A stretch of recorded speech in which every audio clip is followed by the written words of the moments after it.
The Christian Hell, from the 1st to the 20th century, by Hypatia, or Hypatia, Bradlaugh, published in 1913. Chapter 6. After the Reformation. Under the teachings of Luther and Calvin, the pains of hell were insisted upon by the Protestants and Puritans quite as forcibly as, and even more relentlessly than, by the Catholics. The Catholics could at least buy indulgences for their sins, and thus secure a place in heaven and remission of their fears. They or their relatives could also pay for masses to lessen their torments or to deliver them from purgatory.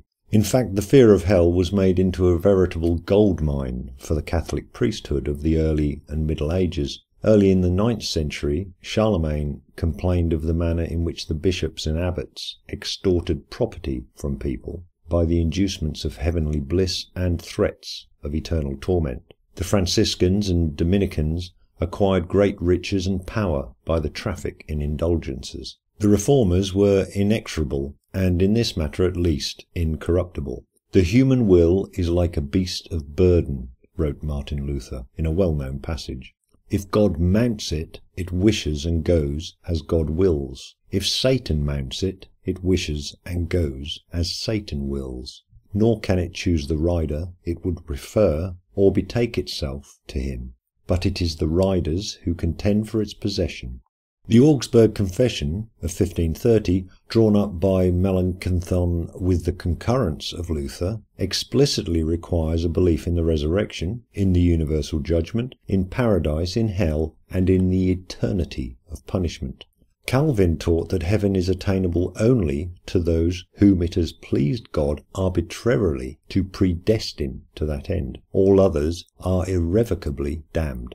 Whence is it, he asked, that so many peoples, together with their innocent little children, should be delivered to death eternal through the fall of Adam, unless it should please God?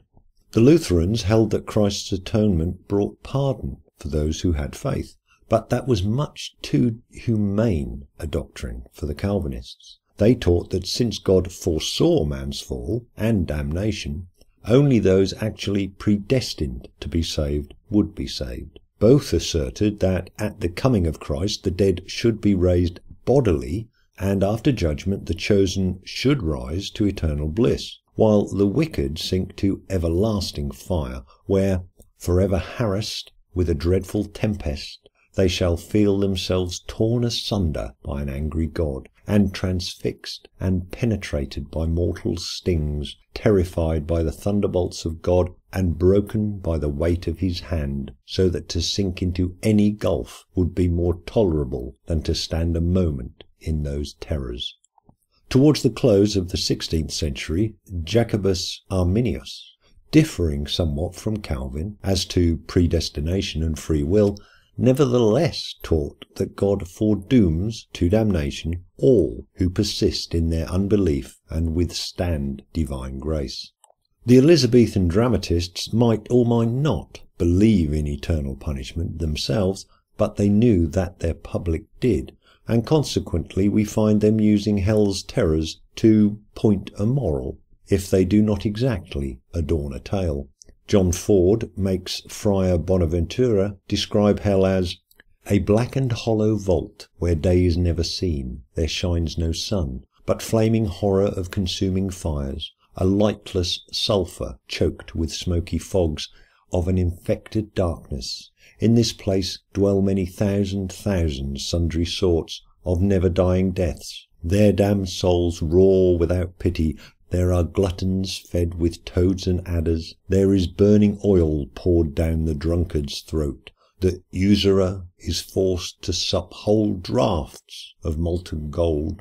There is the murderer forever stabbed, yet he can never die. There lies the wanton on racks of burning steel, whilst in his soul he feels the torment of his raging lust. Shakespeare, in Measure for Measure, makes Claudio say, "Aye, but to die, and go we know not where, to lie in cold obstruction, and to rot, this sensible warm motion to become a kneaded clod, and the delighted spirit to bathe in fiery floods, or to reside in thrilling region of thick-ribbed ice. to be imprisoned in the viewless winds, and blown with restless violence round about the pendant world, or to be worse than worst, of those that lawless and uncertain thoughts imagine howling, "'Tis too horrible, the weariest and most loathed worldly life, that age, ache, penury, and imprisonment can lay on nature is a paradise to what we fear of death." Thomas Dekker wrote a lengthy poem known as Dekker's Dream, in which he relates how he went into the star chamber of heaven, and was afterwards thrown into a sea infernal, and forced to swim through torrents of unquenchable fire. "Joys took me in hand in the first dance, but fears and sorrows whipped me forward in the second." He tells in considerable detail the sights he saw. John Milton. It is said that the popular notions of hell are largely based upon Dante's Inferno and Milton's Paradise Lost, and indeed the influence of the latter upon popular faith has been declared to be only comparable with that of Calvin's Institutes.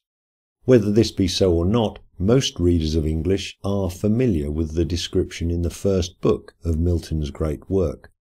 "A dungeon horrible on all sides round, as one great furnace flamed, yet from those flames no light, but rather darkness visible, served only to discover sights of woe, regions of sorrow, doleful shades, where peace and rest can never dwell, hope never comes, that comes to all, but torture without end, still urges, and a fiery deluge fed with ever-burning sulphur unconsumed. Such place eternal justice had prepared for those rebellious, here their prison ordained, in utter darkness and their portion set, as far removed from God and light of heaven as from the centre thrice to the utmost pole."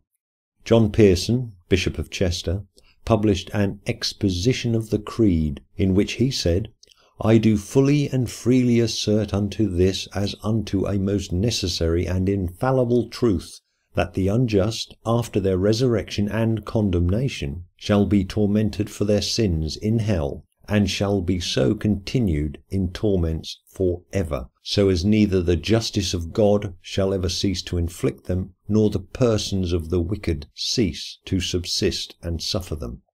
Jeremy Taylor, Bishop of Down, whose works have been described as the most enduring monuments of sacred eloquence in the English language, has a great deal to say about hell in his Contemplations of the State of Man. He speaks of the terrible punishments recorded in history or known to experience, but says all of these are trifles compared with the sufferings in hell, where fathers hate and curse their sons, and sons their fathers. In hell the bodies of the damned are so crowded together that they appear as grapes in the winepress, which are pressed one upon the other until they burst. The eyes of the damned never cease from seeing horrid sights, nor their ears from hearing fearful noises. Devils deride, whip, and cruelly torment them without ceasing. The smell is a most pestilential stink, and each body of the damned is more loathsome and unsavoury than 1,000,000 dead dogs. The wicked shall burn without interruption so long as God is God. The miserable shall suffer a death without death, and an end without end. For their death shall ever live, and their end shall never begin. We ought, said the bishop, to feel an ardent love and sincere gratitude towards our Creator, that, having deserved hell, he has not yet suffered us to fall into it. Elsewhere he writes, "This temporal fire is but a painted fire in respect of that penetrating and real fire in hell." I think I'll put a break in there. Thanks, as always, for listening and watching.